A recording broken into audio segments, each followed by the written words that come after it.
আসসালামু আলাইকুম। আজকের স্পেশাল ভিডিওতে সবাইকে অনেক অনেক শুভেচ্ছা। তো আজকের স্পেশাল ভিডিওটা হচ্ছে শিরিষ পিঠা বানানোর জন্য। তো আমাদের বাড়ির সবাই রোজা রেখেছে, তো আমরা বাড়িতে বসে এখন শিরিষ পিঠা বানাবো।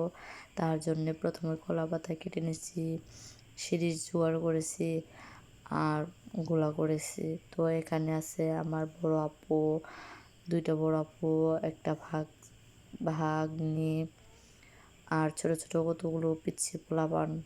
তো এগুলো দেখেন কিভাবে আমরা শিরিষ পিঠা বানাচ্ছি। এগুলো কিন্তু শিরিষ কানা করে তারপর কানা শিরিষ পিঠা বানাচ্ছে সবাই সবাই মিলে। ঈদের অনেক তোড়জোড়। তো আমাদের গাজীপুরে কিন্তু রমজান বা দুই ঈদ আমাদের জন্য খুবই স্পেশাল।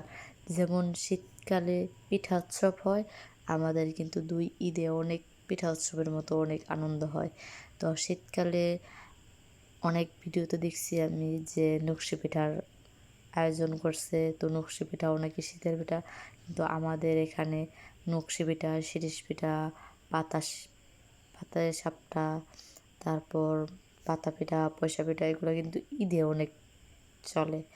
তো এখানে দেখেন ঈদ, রমজান শুরু হয়েছে 8টা, তাই এরকম পিঠার এত উৎসব। তো 30টা রোজার মধ্যে এখন অনেক তোড়জোড় চলবে। 30টা রোজায় প্রত্যেক দিন পিঠা, একটা না একটা পিঠা বানানোই হবে। তো আমার ভাগ্নে অনেক কষ্ট করতেছে পিঠা বানানোর জন্যে। সে অনেক একা একা এক হাতে বানাইতেছে। আমাকেও বলছে বানানোর জন্য। আমি বললাম যে না, আমি পারবো না, আমি কেবল ঘুম থেকে উঠছি, তুমি বানাও, তারপর আমি বানাবো। এই যে দেখেন কত সুন্দর করে পিঠাগুলো বানাচ্ছে। তো আমার ভিডিওটা আপনারা কে কোন জায়গা থেকে দেখছেন অবশ্যই কমেন্ট করে বলবেন। আর কোন কোন জেলায় ঈদ এরকম স্পেশালভাবে কাটে অবশ্যই জানাবেন। তো আমাদের কিন্তু গাজীপুরে এরকম স্পেশালভাবে দিন দুইটা ঈদই কাটানো হয়। আপনারা কে কোন পিঠা বানাইছেন অবশ্যই কমেন্ট করে বলবেন। আমরা কিন্তু এখন 3 জাতের পিঠা বানানো হয়ে গেছে আমাদের।